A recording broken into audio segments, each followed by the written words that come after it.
Hey there, subscribe to my channel and also press this bell icon so you never miss any update caused whenever we upload any new video. You'll get a notification on your phone.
હું doctor Hiren Shah અને આજે અહીંયા અમદાવાદની ગુફા ખાતે મારું ફોટોગ્રાફીનું exhibition અહીંયા ગોઠવેલું છે.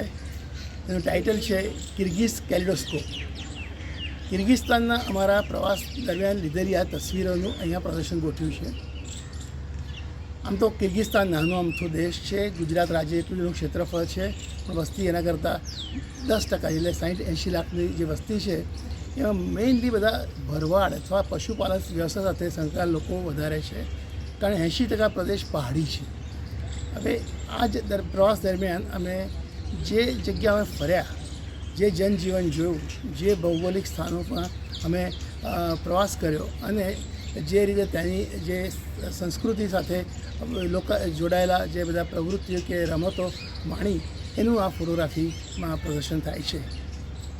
બેસિકલી તો સૌથી વધારે મજા તો અમને આવી હતી ત્યાંના પ્રવાસમાં કે જ્યારે એક વખત શહેરનો રસ્તો છોડ્યો, ધૂળિયા રસ્તા ઉપર આવ્યા અને પછી તો માઇલો સુધી ઘણી વખત કશું જ ના હોય, સીધો રસ્તો હોય. પછી જ્યારે કોઈ પહાડમાં ચાલુ થયા પછી વળાંકો આવે અથવા હેરપિન બેન્ડ્સવાળા રસ્તા આવે, પછી પાણીના ખાબોચિયા હોય, નદી નાળા હોય, એમાંથી ગાડી ચલાવવી પડે, કોઈ વરસાદ પડે અને ઘણી વખત સ્નો પણ પડે. તો પણ સૌથી ઇન્ટરેસ્ટિંગ પાર્ટ હતો એ બહારનો નજારા અથવા ત્યાંનું આખું સૌંદર્ય હતું, કુદરતી પહાડો.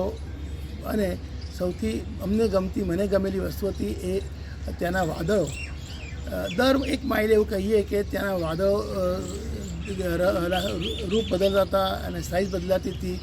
અને દરમિયાન બાજુમાં ઘાસના મેદાનોમાં ઘોડાઓ ચરતા હોય, વચ્ચેથી ગાય બકરીના ઝુંડ આવે, યાક કે કેમલ જોવા મળે અને દિવસમાં અનેક વખત સૂર્યપ્રકાશ આવે ને જાય.